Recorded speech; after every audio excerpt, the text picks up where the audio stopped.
Hello, today we'll be talking about the American Civil Rights Movement.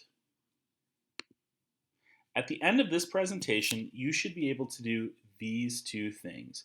Identify the three issues that the Civil Rights Movement hopes to correct, and describe the legislation that comes as a response to the Civil Rights Movement. The Civil Rights Movement in the United States was designed to correct some of the injustices directed towards minorities. Many of these injustices had been in place since the days of Reconstruction.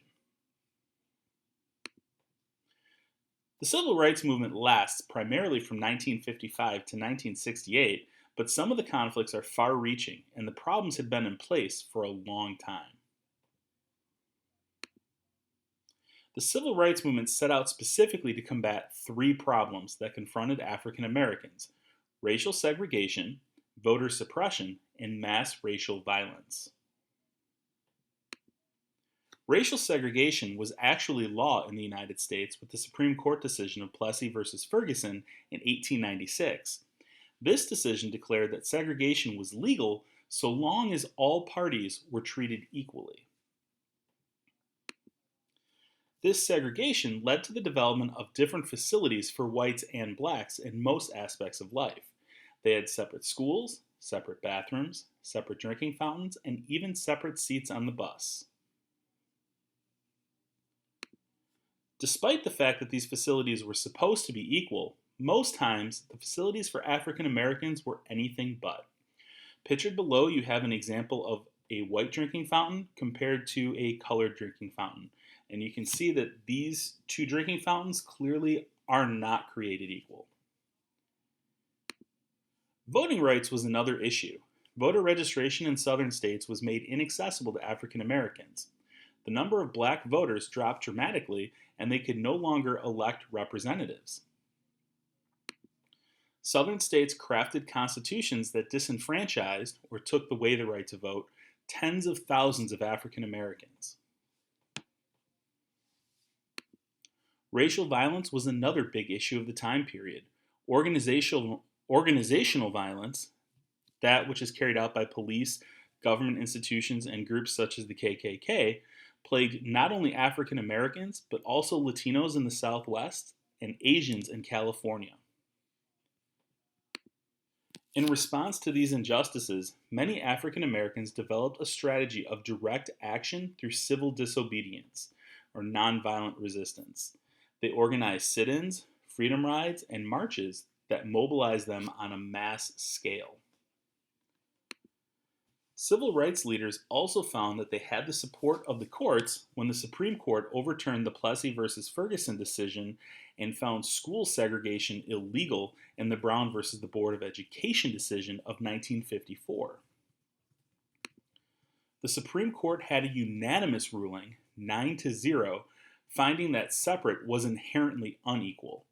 This decision was typical of the Warren Court, named for Chief Justice Earl Warren, that often decided on civil liberties.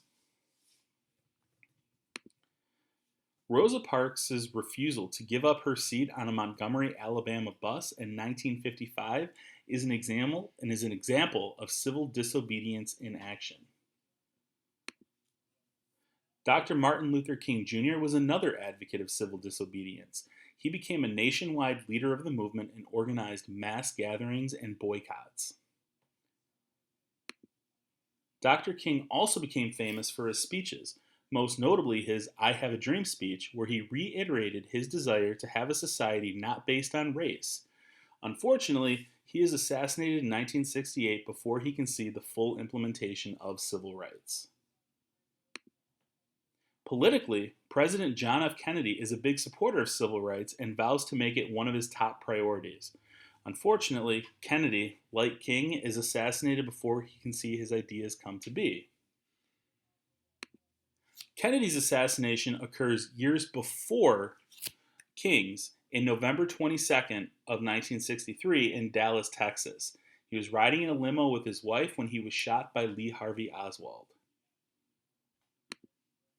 Oswald was a former Marine that had defected to the Soviet Union and was ultimately accused of firing the shots that killed the president.